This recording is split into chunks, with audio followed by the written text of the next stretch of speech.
Okay, so just starting off, can you just state the names of who played today so I get them right? Absolutely. This is Vincent D. Michelle. Awesome. Played the bass. Great fit. No place to go. Right on time to San Diego. You feel in a sunshine, but not too much. This is Billy Thomas Rogan III, actually. Oh. Junior, sorry. William Thomas Rogan Jr. William Wow. Thomas Rogan Jr. on guitar.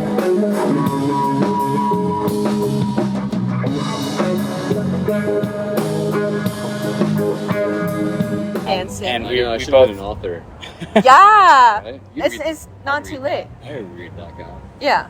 No, do it right now. It's not too late, yeah. Right. we had our friend Will Sangster playing the keyboards.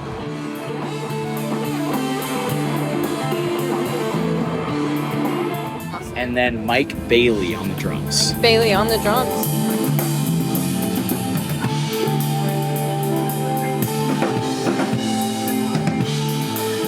So last time we spoke was up front. What have you been up to? What have you been doing? Well, we've been doing a lot of personal travels, actually. I was just in Florida and Pennsylvania and Vermont, New Hampshire, Maine with my new wife. Cute. Yeah, So Billy I got married. Yes. Oh, Yeah. just married? Yeah. When? It was 8/8/24. Love. So very, very recent. That's so exciting. Yeah, Hey, it's fours. amazing, yeah. Four. It's crazy, actually. 4/8 right there. It's crazy. yeah.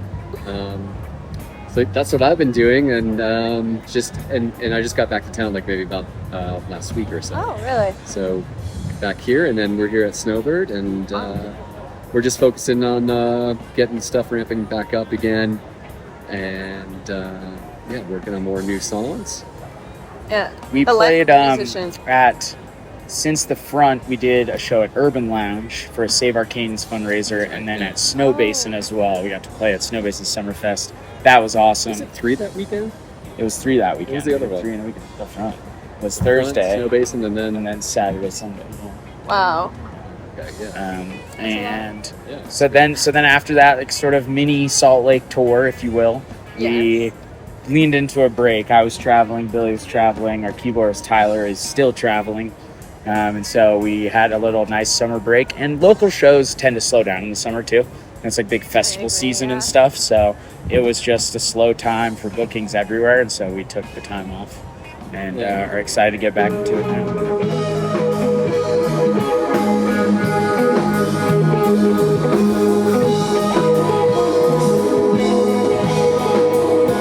Yeah, we're now going to be doing, Vince and I, like a lot more legwork and reaching out to places and getting content out there and writing songs, and probably sometime getting in the studio soon and just making some stuff out there and getting it. All the work we have to do to make it happen, really. Awesome. That's very cool. Very cool. Awesome. So for our audiences who may not be familiar with your band from our last piece, what's your process of getting out there and playing music and all the things? I think intention is the first thing that I think we talk about most, and what our sounds want to be, what we're trying to do. And then I think that's probably a good example talking to Will and Mike this week with rehearsals. They never played with us before. So communicating Which ideas, they did so well. Ideas leading up. It's really mainly about ideas and then setting an intention. It's like our last rehearsal, we were driving up to meet everyone, and I was like, let's try to get in some more like controlled chaos, and Yes. there seems to always be some sort of type of foundation within the framework you can always lean back into, groove, melody, and then inside of those things trying to find your way with it and develop and share out some ideas that you grab a hold to. I think it's like listening, shared listening, because it's funny, when we were rehearsing all this week, we were practicing one of the songs that we were playing, Gotta Jaboo, this Fish cover, and every time we played it this week, it got super dark and evil, and we had never done it that way, but that's just how it went. And then today it kind of stayed a little more happy, had a little bit of evil in it, but we didn't we hadn't said like, oh, let's do it evil today. we just know that listening to each other is the key forward, right? Even if we had an intention, say like, you know, Billy and I had talked about before, you know, let's do an evil Gotta Jaboo. And then we're playing it and that evil thing isn't really happening. It's not like I'm gonna yell at everyone on stage and go like, make it evil. Like, no, I'm just gonna go with what's happening, right? So I think really letting go of the plan a lot of times is our intention too. Like we have guidelines, but it's like what happens in the moment and the feedback we get from the audience. You know, you were great in the crowd today, Laney. Like seriously, what can awesome. I say? The feedback we get from the audience, the feedback we get from each other, the feedback we get from our instruments. You know, sometimes you go for something and it doesn't happen how you imagined it, and trying to force that when it's not happening is the worst thing you can do. You know, so really letting go of your ego and what you want to happen, and really flowing with what is happening is our main process for sure. So since you do bring out like outdoor venues, do you prefer playing outdoor? Like does it give you that inspiration from being outside, or do you prefer more indoor? I mean, this is crazy. It's pretty nice to play out here. I mean, this is a truly special day. Like, Yeah. This is absolutely. So we're all super thankful. They both have different sort of inspiring features, right? I like indoor better. Yeah. Because indoor night, the music with the lights in an indoor setting is it just lends itself to a bit more experimentation. Yeah, and you it know? brings like that psychedelic factor. Yeah, for I sure. think you can actually feel the band open up more, and I think the crowd kind of is pulled in more along with that.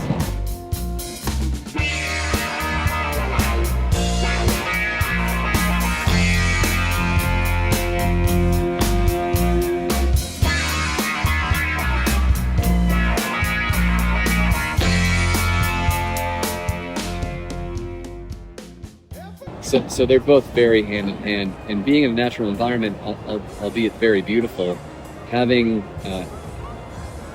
daytime anyway, having nights is nighttime show. It could be outdoors, but getting the lights going, I think, is like the next step for us. Yeah, awesome. So you've played Snow Basin and now you've played Snowbird. Yeah. Which one's the better venue? Different. yeah. So Snow Basin.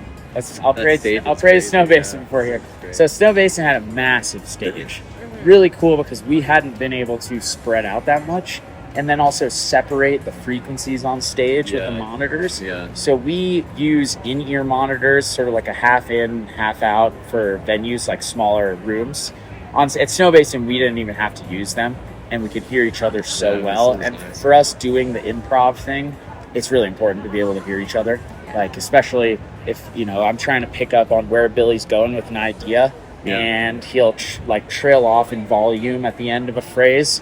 That's a good thing. It's an important thing, but I need to hear where that phrase ends to know where the next note is coming from, right? So Snow Basin was awesome because of that, because we had great sound there. The field was awesome. It was a little flatter, so there was more people dancing up front, which was really nice. My parents were there, so that was really cool. Sue, his wife, was there, which was really cool.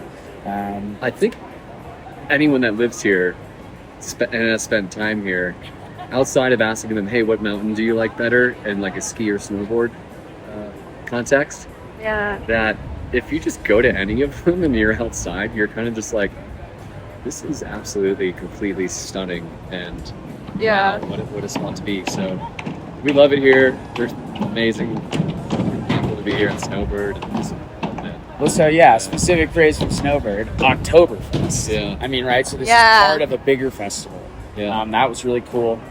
At Snow Basin, we were looking out on the mountains. Here we are, absolutely surrounded by them, you know? Pretty cool to look out at that sheer sort of marbled face. I kept looking back at it. It was incredible. Any final thoughts to leave with viewers, readers, audience? I think just maybe explaining to anyone at home listening or watching that I think the thing that we pride ourselves on the most, I know, is that we go up there, and you know, a lot of jam bands will do that, you know, kind of like, let's do the set this way, and it's like, the room might be different, the vibe might be different, Yeah. the whole structure might be different. And what we do is intentionally throwing it out the window and being, well, because we know, and I think every musician knows, and every music listener knows, that in those moments, that's where like all that magic is. And we really, really just like want to keep charging through that. And we know that it makes us better musicians, it makes us better players, it makes us better, I think, attentively aware. And yeah, so Yes. I think if you're following us or you're new to us or you're thinking about coming to a show, I guess maybe keep that in mind when you're coming out and you're seeing what we're doing, is that, I mean, it's really just raw. Like we don't plan or resort to, as players, I think each player resorts to certain fills and things and tricks, Yeah. but like I did a lot of the same stuff. yeah, that's just how it is. I mean, like, form is form and function is function, but Yeah. we're trying to like figure out, well, where's the next thing, and today was a great set, man. Today, Yeah, it was last awesome. Day, I will say, for an example of what Billy's talking about, is the front show.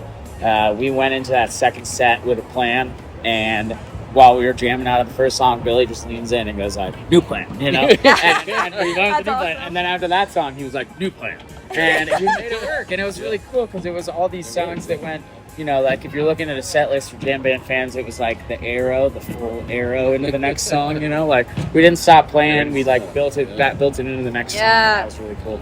And we did that great with Shakedown today. That was a really good Shakedown.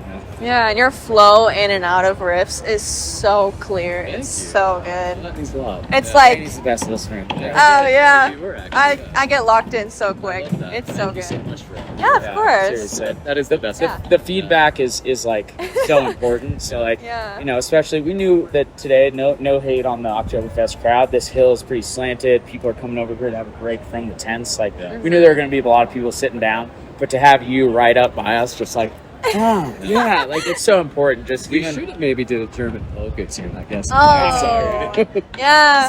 Next Next time. Yeah, that was awesome. Well, cool. Thank you Yeah, for thank you, Laney. interviewing. Yeah, And thanks for inviting me. yeah, of course. Yeah, for sure. Until next time.